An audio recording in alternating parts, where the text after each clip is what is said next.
Hello everyone, Tina Spalding Trance Channel here again. This is going to be number 6 in the Ascension series. But before I start, I would like to just do a little plug here. I am coming up with, collaborating with another person, doing a clothing store with some spiritual t-shirt slogans, and we've come up with some really nice products. I'm wearing one right now, which is it's called a tri-blend t-shirt. And this is the phrase, infinite patience brings immediate results. One of my favorite Course in Miracles phrases. The store will be up and running in about a week or so. So I just wanted to let you know that there's going to be some nice nice t-shirts and stuff coming up. And I'm also going to have a lovely mug that's going to have my logo on it. And that will give you an opportunity to support in another way if you'd like to. Okay, let's get to the Ascension series. This is video number 6. Let's see what Jesus has to say.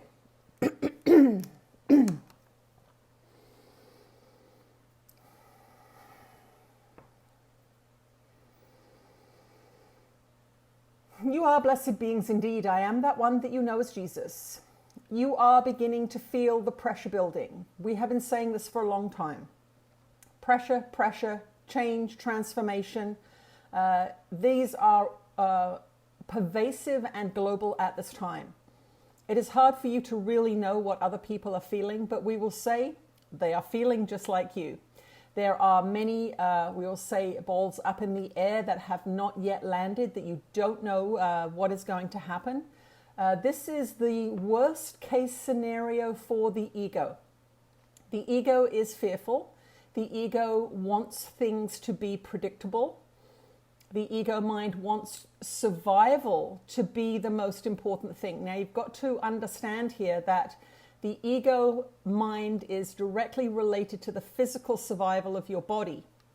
When you pass over into the next realms, when you transcend, when what you call die, or our dear one likes to use the word croak to give it some little sense of levity.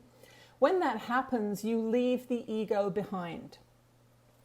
Unless it is so strong and so in control that it draws you back into physicality immediately. And that does happen for some beings. But for most of you, they're sort of walking the middle road of attachment to things, a few little addictions, but you are loving and kind to the best of your ability. You're sort of walking that middle road. You are relieved of the ego mind when you pass over. But what's happening at this time is that the ego mind is being supremely activated to keep you alive. So when you're looking at the news streams and you're looking at the information that's coming through, when you feel fear, it is always to do with bodily survival. It means you have had your ego triggered. You're not in a, we will say, connected spiritual place. You are in a physical place, material place. And you will know this by the feelings that you have. So we go back to this guidance system that you have. It is constant and it is impeccable. That means you always know when you feel good. You always know when you feel bad. There is no wondering. If someone says, do you want to go out with me on a date? You will either have a resounding yes or a resounding no. There may be some thinking that kicks in after the fact, but there will be an immediate answer. You will know how you feel about something. Would you like to eat raw oysters? Somebody will know exactly how they feel. Yes, I'd love to eat raw oysters. No, don't want to eat raw oysters. No, one thing in me wants to eat raw oysters. This is your guidance system. It is designed to help you discern and feel your way through life. You have not been abandoned in separation. Yes, you have come into separation. You feel as if God has abandoned you, but in actual fact, you all abandoned God and you decided to come into this individuation scenario, this 3D physical scenario, so that you could do what you wanted. However, Spirit is very, very kind and loving, and it gave you this invisible umbilical cord that connects you to the truth. It connects you to source. It connects you to love. It connects you to the divine. And that divine source is at the frequency of love. And if you have to make a decision, or if you're focusing on something and you are out of accord with that divine frequency, you will feel bad. And the further away you get from that divine frequency, the worse you will feel. So what's happening for many of you now, as you are seeing material things being taken away from you, perhaps your jobs, your income is being cut, your physical restrictions are increasing, you are getting further and further away from source energy in the sense of what is being asked of you. But it is your interpretation of it that will really resonate within the feeling self. So as we've said before, if somebody builds a brick wall in front of you, don't stand there looking at the brick wall going, I can't go anywhere. You've still got 180 degrees of potential movement behind you. Turn around.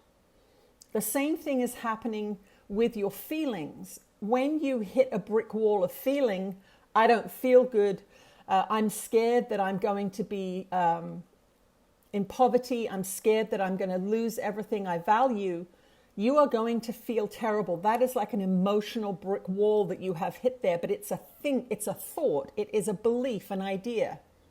What is happening is going to devastate me. What is happening is going to ruin my life. We want you to understand that the bad feelings are telling you that you're looking at the brick wall. So we want you to pivot, turn around and go, okay, if I'm not allowed to do this, what can I do?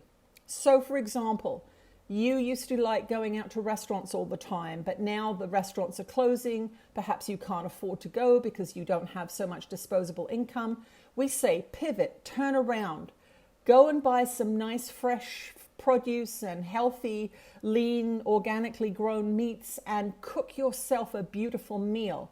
And as you're sitting at that beautiful meal, say to yourself, I pivoted. I couldn't do what I always used to, but I turned it into something good. And here I am eating this beautiful meal, happy, content, saying, this meal cost me $20. At the restaurant, I would have paid $80 for it. Then you will begin to feel good. And that feeling good will mean that you are in alignment. That's your guidance system from your guides and teachers saying, yes, well done. Feeling good means your guides and teachers are saying, yes, well done. Keep doing things like that. So when you see what is going to transpire over the coming days and weeks, we want you to feel the answer.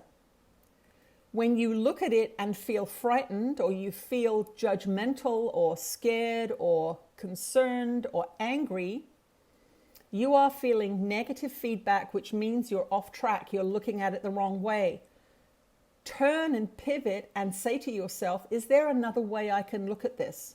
I think this is happening, but I feel bad. Perhaps I can ask to be shown what is really going on behind the scenes. Because as we have said, you are seeing about 5% of reality, just like the iceberg above the water. There is 95% of what is going on you are not seeing on the news, you are not hearing about it, you have no idea what is going on behind the scenes.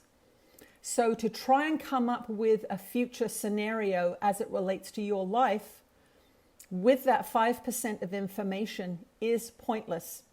It is a waste of your time, and when the ego mind does not have enough information to come up with a safety scenario, that thing that will keep you alive, it will become very anxious and it will become very frightened because it is trying to solve a problem that it doesn't have enough information to solve. So this is a time of staying in presence. This is a time of pivoting when someone puts a brick wall in front of you. This is a time of meticulously listening to how you are feeling. And there will be those of you that say, I am angry and I have a right to be angry. What we say to you is anger is fear's protector, fear's bodyguard, if you will. When you feel frightened, you're going to lose something, someone's going to take something from you, you're going to be restricted or someone's going to hurt you. Anger arises to elicit a physical reaction that will keep your body safe. So again, this is a very, very primitive reaction to something that the ego perceives as a danger. So be aware of these lower frequency reactions that are going to be very, very common in many people. This does not mean that you're not a good spiritual student. It's a great opportunity to learn to pivot, turn and go, I'm going to look in the other direction because what I'm watching is upsetting me or causing me to become concerned about my survival. What can I do that is what can I do that feels good? What can I do that contributes to my actual life? You have to remember, you are in a society where all of the information that you are seeing is coming through a screen, including this. It is coming through a screen. And as you know from your movies like Avatar, for example, an entire world is created with dragons and giants and new flora and fauna, and it all looks exceedingly real. We would say, as a closing comment in this video, that you are foolish to think that some of those technologies are not being used to bring forth images to motivate you to do certain things, to motivate you to do feel certain things. Video is easily manipulated. Think of the movie Avatar and the beautiful, beautiful, realistic, terrifying, glorious images that you see. You feel all those feelings when you're watching that movie because it looks so real. There is a lack of discernment in many of you these days, thinking that what you're seeing on the screens is absolutely true because you have been told it is. Again, we refer back to the iceberg. Only 5% of what is going on is being shown to you. And even in that 5%, there is an interpretation factor depending on your conditioning, depending on how you've been raised and what you've been taught is good or bad. So basically what we're asking all of you to do is step back a little bit from being so engaged and involved in what you are perceiving as the storyline, and understand that more shall be revealed, more shall be revealed, and it will not be what you are expecting. You have, in many cases, been led down the garden path, and there is going to be a veering off into a completely different scenario that you were not expecting because you were not led that way. Become more discerning about the images you see, become more discerning about the stories you hear, and understand that all of the buttons that are being pushed in you have been put there by the people who are pushing them. I am that one that you know as Jesus, and I'll speak to you again soon. All right. Thank you very much for joining me. Just get you to subscribe to this channel so you can get new videos, and check out the description box. I'll have some links there for you to check out some other materials, some books, and my website. Thank you so much for joining me, and I'll see you again soon. Bye-bye.